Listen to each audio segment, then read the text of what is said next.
सबको मेरा प्रणाम। इस दुनिया में लोगों को दो तरह से उनकी जिंदगी जीने में हम विभाग कर सकते हैं। एक वह लोग हैं जो परमेश्वर के राज्य के अंदर अपना जिंदगी जीते हैं, और दूसरा वह लोग हैं जो पाप के गुलामी में जीते हैं, यानी पाप उनका मालिक है, वो पाप के दास बनकर, गुलाम बनकर जीते हैं। अगर हम सामने कहते तो भाई आप पाप के गुलाम हैं, आप पाप करते हैं, पाप से मन फिरना है, ईशु से छुटकारा पाइए कर कर, तो वो नहीं मानते हैं। नहीं नहीं नहीं, मैं तो पाप का मजा लेता हूँ, मैं थोड़ी पाप का गुलाम हूँ। नहीं, मुझे मन करे तो मैं जरा मजा ले लेता हूँ, इसमें क्या है, मैं तो गुलाम नहीं है। कोई मानते नहीं है। लेकिन उनके जिंदगी को जरा गौर से देखेंगे तो मालूम पड़ता है कि पाप उनका मालिक है, वो और पाप का दास बन चुके हैं, गुलाम बन चुके हैं। रात को 12 बजे भी उनका मालिक पाप आकर कहता है, हे उठ पाप कर, तो तुरंत वो आज्ञा मानने के लिए वो पाप करते हैं। उनका आत्मा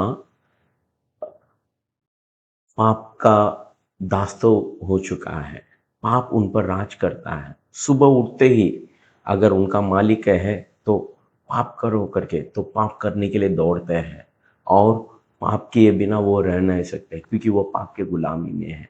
अगर इस तरह का जिंदगी जी रहे हैं तो उसी वचन में, क्योंकि यूहन्ना रचित सुसमाचार 8वां अध्याय उसमें 34वां वचन कहता है, यीशु ने उनको उत्तर दिया, मैं तुमसे सच सच कहता हूँ कि जो कोई पाप करता है वो पाप का दास है। और एक वचन के नीचे लिखा है, इसलिए यदि पुत्र तुम्हें स्वतंत्र करेगा तो सचमुच तुम स्वतंत्र हो जाओगे। इस पाप का राज्य से बचकर हम परमेश्वर का राज्य में प्रवेश करना है, इसी को सुसमाचार कहता है। इसीलिए यीशु को हम स्वीकार करना है। कोई चमत्कार होने के लिए या चंगाई पाने के लिए और कुछ आशीष पाने के लिए वह बड़ी बात नहीं है। असलियत क्या है, क्यों जरूरी है? ये कोई धर्म नहीं है, ये कोई धर्म का बदलाव नहीं है, ये कोई जात का बदलाव नहीं है।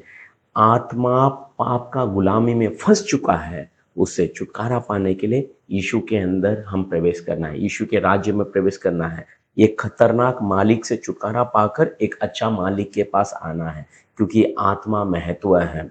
यह वचन में लिखा है, यदि हम अपने मुंह से कबूल करेंगे यीशु मैं पापी हूँ, इस पापी को छुटकारा दो करके हम अपने मुंह से अंगीकार करने से यीशु हमें अपने राज्य में ले लेता है। पाप के दास्तों से छुटकारा पाओ और यीशु के राज्य में प्रवेश करो। परमेश्वर हमें आशीष करे।